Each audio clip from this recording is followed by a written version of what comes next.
Hey gang, Sally here. Hope you're having an amazing and fascinating day. I know I am. Hey, I just want to take a couple of minutes today. I'm going to give you an update on what's going on with the injury. I'm going to talk to you about what it's like to convalesce in a 28-foot RV and what considerations you might want to have if you ever find yourself in the predicament that I'm in right now. So, first of all, we will, of course, be rolling the intro in just a moment, but it takes a village, and I am really grateful for my village. I am going to specifically call out two of my friends who also happen to be my first two channel members. I'm going to call out Barb and Lisa, and after we roll the intro, we're going to talk about what it is that it took to get me from where I was to where I am. But if you want to know what it's like to be a channel member and what's involved in that, I put a QR code up on the screen right here, and you can go ahead and scan that QR code and consider joining as a channel member if you want to support the work that I'm doing here to try and bring the best content that I can for you guys. All right, as always, thank you so much for being here. Let's roll the intro and talk about what's going on. Wake up with the sun in our eyes. Sally forth, no need for goodbyes. Journey calls, let's roll the dice.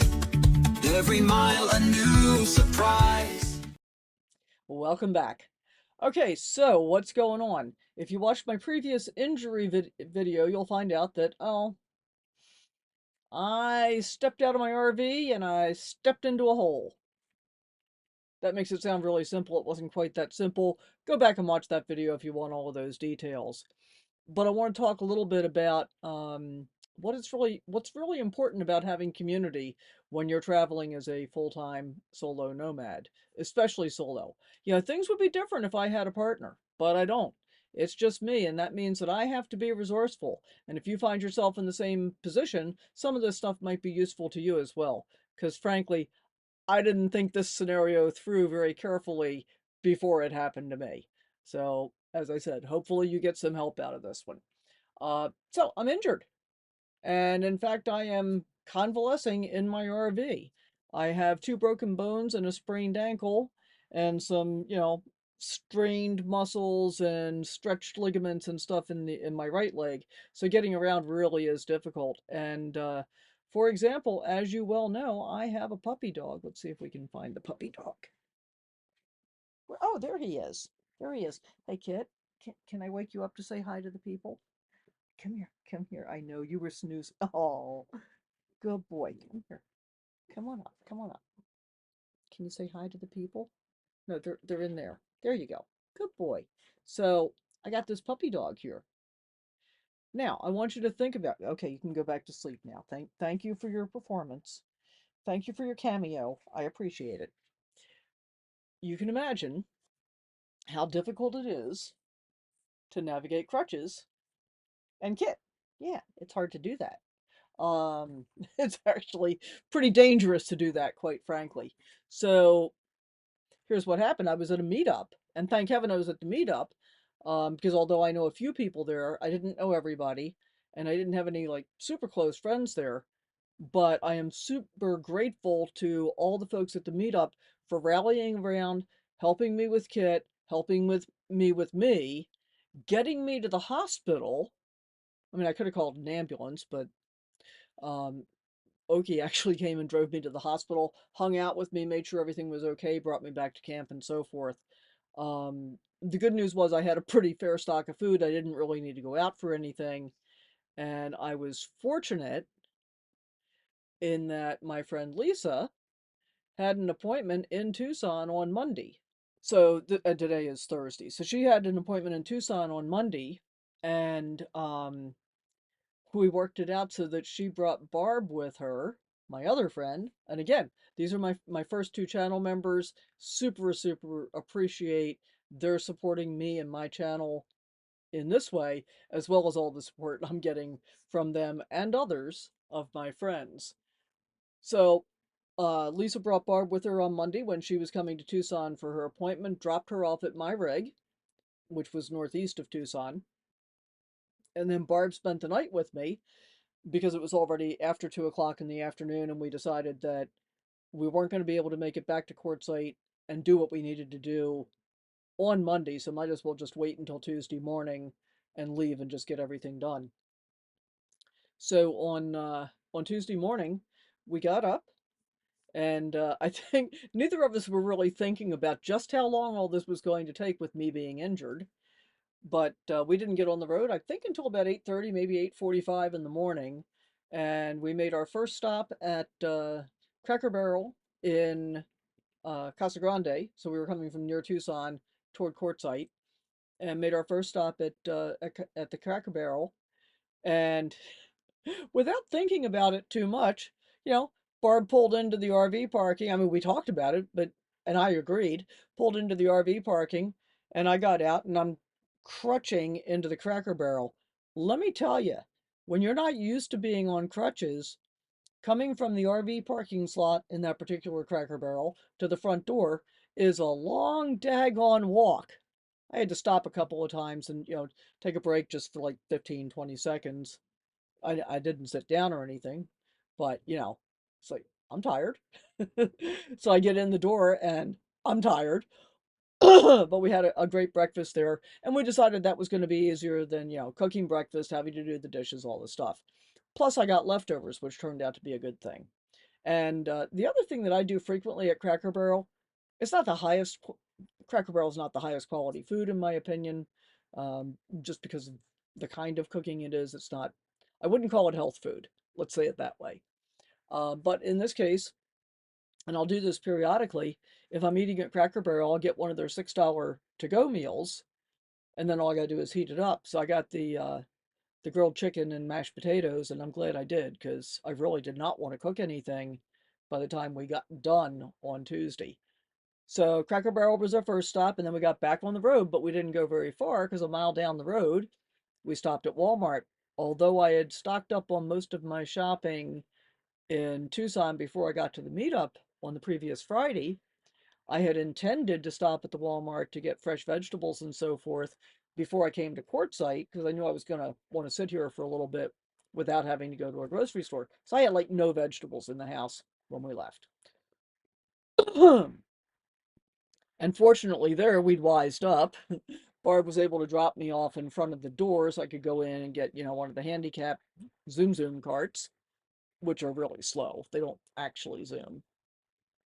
So we got all our groceries, got all of that done. Barb bought a fair amount of stuff for herself as well, because when you're living in Quartzsite and you're at a Walmart, you take advantage of it. And we're back on the road. And thank heaven for Barb. She actually drove for a much longer distance than I would have been able to, even uninjured. I've got some sciatica going on my right hip, and I find that I need to stop pretty much every hour and take a break for 5 or 10 minutes. It doesn't need to be long, but get up and walk around for a few minutes and then get back and drive for another hour. And that keeps me pain free. But bless her heart, she got in the driver's seat when we left Walmart and drove straight from Walmart to Quartzsite without stopping. And our first stop in Quartzsite was at RV Relief, and I meant to take some pictures and stuff, but it's been tough, guys. I am in a reasonably fair amount of pain anytime I move. It's not bad if I sit still, but so on a scale of 1 to 10, if I'm completely still, pain is 0. On a scale of 1 to 10, if I'm moving and not doing it exactly correctly, pain's about 12 and a half. Eh, I'll get over it. And it is, I can tell, it is starting to heal already. So that's great news. Okay, I wanted to jump back in here in the course of editing because I realize I don't feel like I'm making the point clearly enough about just how tiring being injured is. And what's really surprising to me is how much distance I'm covering even without going outside of my own RV. My exterior length is 28 feet, but realistically, my interior length of walking area is probably maybe 22 feet, maybe 23. Um, I walked more than a mile inside yesterday. I just looked it up to be sure. That's, I think it was like 2,300 steps. And my steps are smaller because I'm on crutches. But think about covering a mile in a pretty small area. Who would think you would actually move around that much? And so what I'm finding is that the simplest tasks require much more effort than they otherwise would. And this is actually one of the benefits of being in an RV. I don't have to walk real far to get from the stove to the refrigerator. In fact, I really don't have to walk at all. I can kind of rotate on my right foot, and I only have to move about that much to be able to reach the refrigerator from the kitchen counter, which is pretty nice. But I have to walk all the way back to the back of the rig to get to the bathroom, and then I got to spin around to be able to use the toilet. And I can't use the shower. I probably will not be able to take a shower, I'm guessing, for weeks in my own rig.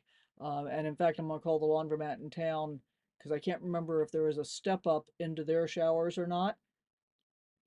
Um, and if not, maybe I'll end up going to Pilot or Love's to take a shower sometime in the next few days. I mean, I am able to stand in front of the kitchen sink and wash my hair, and I can sponge bath, so it's not like I'm dirty or anything. But after a while, I'm going to want a shower for sure. I'm also not in a position to be able to take a shower yet because I'm really not capable of standing for that long, even for a quick Navy shower, unaided without having the boot on. So the boot gives me support against the ankle so that I can stand for a little while, like when I'm making breakfast and making coffee and stuff like that. But for example, I mean, in the morning, I now get up. I do pour over coffee now, and I'm making a cup of coffee, which takes about, what, 6, 7 minutes by the time the water comes to a boil and you pour the coffee and all the stuff. And then I sit down on the sofa, put my leg up, and start icing it immediately. And that, and the ice about starts to um, not be, I'm using an ice pack, starts to be not super cold about the time I finish the first cup of coffee. So then I put the boot back on, put the ice pack away, make another cup of coffee, try and do something else while I'm waiting for the ice pack to get cold again, and then repeat that like every, for the first hour or two in the morning to try and get the swelling down because I'm still very, very swollen and black and blue, and yeah, it's special. But I wanted to make a really big point about how much longer everything takes and how much more difficult it is. And so, for example, Barb came by this morning to take Kid out because pretty much everybody's out of camp this morning. Most people are out of camp going to Mexico, where I need to go to the dentist sometime before I leave the general area. Um, so she came over fairly early to take Kid out and had a few minutes to chat. So we're sitting here chatting, and I was ready for another cup of coffee. Since she had spent the night with me, she knew how to make coffee in my rig. I said, "Would you please make me a cup of coffee so that I don't have to get up?" Because, on and off with the boot, and I can't really elevate my leg with the boot on because it's so heavy that my foot goes numb pretty quickly if I do that. But just putting the boot on and off takes a fair amount of effort. So keep in mind, being injured is not easy. It's tiring. It's extra effort that you don't even think about during the normal course of the day. All right, back to our regularly scheduled, well, not scheduled, but what we were talking about before I interrupted. So we go to RV relief. Well, why do we have to go to relief? Well, because I had planned my arrival in Quartzsite to need to dump my tanks, to need to get fresh water, to need to get propane. And I needed to do all of those things, or I was going to be able to sit for like one day before we'd have to move again to go do that. So we were able to get into RV relief, dump the tanks, got water, got propane, and then I needed to go to RV lifestyles because I've got a pretty long list of things that need to be repaired, and I knew that there were going to need to be some parts ordered, and my list is longer now that I'm incapacitated for the next 6 to 8 weeks because things that I would normally do, like lubricate my step, well, I can't really do that. I can't really get down on the ground, turn myself upside down, get underneath the rig. So I got a couple things down there that I just added to the list that normally I'd do myself, but I'm going to have them do it. And we were able to get there in time for them to get my list together before they closed. So we got all of that stuff done. And then we actually got to our camp area in one of the LTVAs. And I'm not going to be too specific, but when I say who I'm camping with, I know many of you will have already figured out exactly where we are because Rob has not been very circumspect when he's tried, but it's not too difficult to know where it is that he's camped. And as I'm camped right now, my door faces his. We're about 30 feet apart from each other. So that, When the weather is decent, I can hobble down my steps and hang out outside for a few minutes. But as soon as I got here, everybody came to see me and say hello and, give me well wishes and offer all kinds of help and anything I need and so on and so forth. And so that's what I really want to talk about. It took me a long time to get to this point, I know. But here's the thing, guys. You need to plan for something going wrong unexpectedly, as happened to me. And if I had if I had thought about this a little bit more effectively beforehand, I would have already had a plan in place. I would have said, you know, ABC, I can call these three people, and I know that if I need help, they will come and get me help. And in fact, before we realized that Lisa had an appointment in Tucson, I was prepared. The offer had already been made to come and get me, but I was prepared to see what it was going to be like for me to try and drive. And I had talked to another one of our friends, Cheryl Pup Camper 58 on YouTube, and asked her. I said, "So, if I decide I can't do this, are you okay with bringing Barb to come get me?" And then I called, and Cheryl, of course, said yes. And then when I called Barb to make sure she was okay with driving my rig, I mean, she's got a Class C as well, so I figured it wouldn't be a big deal for her. And basically the same front end chassis area, so wasn't all that different. I'm just a few feet longer than she is. But that was when she said, I think Lisa's got an appointment in Tucson tomorrow. Why don't we see if we can make that work out, which was great. But get a plan in place. Make sure if it's at all possible. And it may not be possible, but I think for most of us, we have at least one or two people in our lives someplace that if we need them to come and help us with anything, they'll do that. Now, here's the problem for most of us.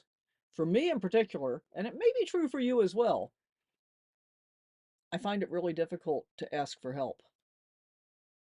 It's hard to do. I was brought up to be completely self-reliant, um, and in one way, and I'm going to say this, my mother made me believe that asking for any kind of help was a sign of weakness. And you know what the real truth is, guys? Listen to this really carefully. Asking for help is a sign of strength. Huh? It is a sign of strength because it proves that you don't think so much of yourself that you are unwilling to accept what somebody has to offer that you can use. It's not taking advantage of somebody else. And I've said this previously, and you may have heard this already, but oftentimes the person who is providing the help gets just as much joy and benefit from giving that help than you do from receiving it. Oh, wait a minute. Haven't we all heard the phrase, "'Tis better to give than to receive"? It's really true. It really is. Which is not to say that I want to take advantage of all my friends for any longer than humanly necessary. But this is going to be kind of a long road for me. I don't know how long. I mean, the ER doc said 6 to 8 weeks to heal up. She wants me to go see another doctor in about 4 weeks. So I have to find a doctor to go see because I don't have one. I imagine I'll be going to Yuma for that, and I imagine I'll be imposing on at least one of my friends to take me there. But in the meantime, I mean, here are some of the things that are being done for me. Some of my friends are coming over and hanging out for a little while, which is awesome because the company is great. Because let me tell you, sitting around with my leg propped up is kind of boring. There's only so much YouTube I can watch. I could watch my own stuff, I guess, because there's plenty of it out there. Um, but there's only so much YouTube I can watch. There's only so much reading I can do. There are only so many phone games I can play. So getting the company is really nice. Several people are helping out with walking Kit. And you may or may not know, Kit is a bit of a problem child. If you're new here, you probably don't know how much of a problem child he is. Kit's a rescue. Um, oh no, we might have missed his gotcha date. I didn't get to bake him a cake. We did. I think it was February 7th. I got to look it up again. So I've now had Kit for 2 years this month. He's a rescue. He was living on the streets in Yuma. Nobody knows for how long. When I got him, he was super, super skinny. And he bonded to me really quickly. Within about 3 days, he was like my best bud. Everything was fine. But he doesn't like people. He's afraid of people. He's particularly afraid of men and terrified of children. And I mean, what that tells me is that he was very likely, taken in as a dog for a family with young kids. And then the kids were left unsupervised and they pulled his ears and his tail and pinched him and whatever, squeezed him too hard, who knows. And the issue with a small dog is their only defense is to bite. I mean, they're not big enough to, like shove a kid away or lean into them or do anything that's going to give the kid an idea that they're doing the wrong thing other than bite. That's really the only thing they can do. So I imagine that's what happened. And then dad probably came home and beat him a bit.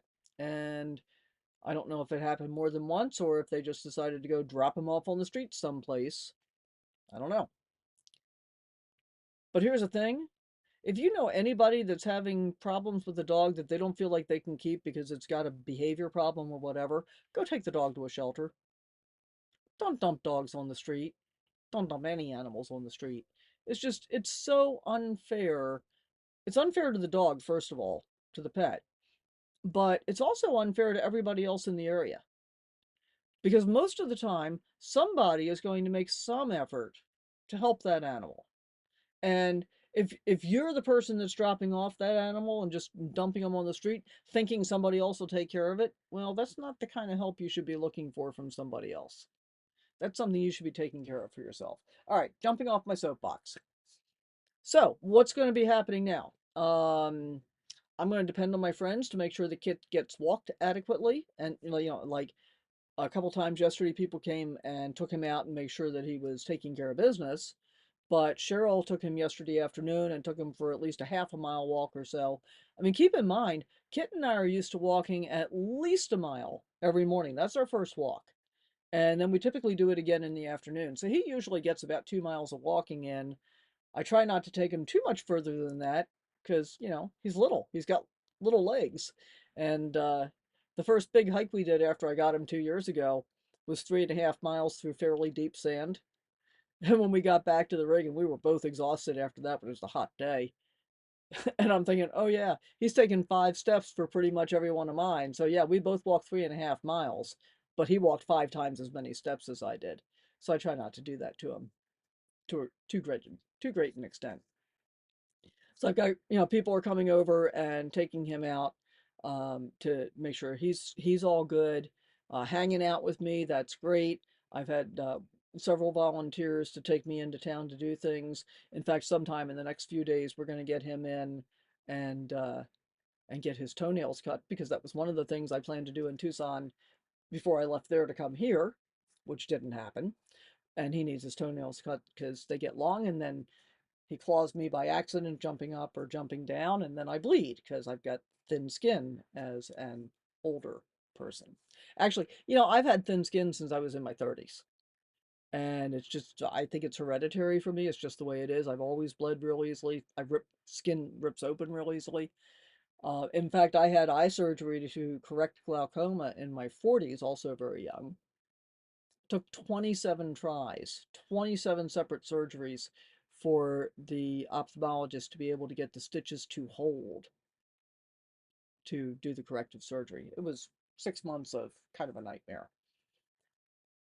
And then, so I'm going to be hanging out in Quartzsite for probably at least a couple of weeks. I'm guessing through the end of the month at least, and probably most of March, healing up, taking advantage of all the help that is here, and being truly appreciative of that.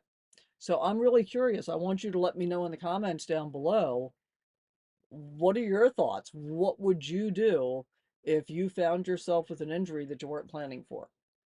And I guess I'm going to throw this one out there too, because I already said I'm camped right next to Rob, Travels with Dottie. And if you're subscribed to his channel as well, he's looking at an upcoming surgery. And he's already got his plans in place for how that's going to evolve. I think it's really important to do that stuff, guys, as I'm discovering now. So as always, thank you so much for watching. Hope you got something out of this video. Please Consider subscribing if you haven't already. If you think you are, double check to make sure because YouTube does spontaneously unsubscribe people. Leave a comment down below, give us a thumbs up, and if you really want to support us, consider joining the channel. Thanks so much for watching. We'll see you next time.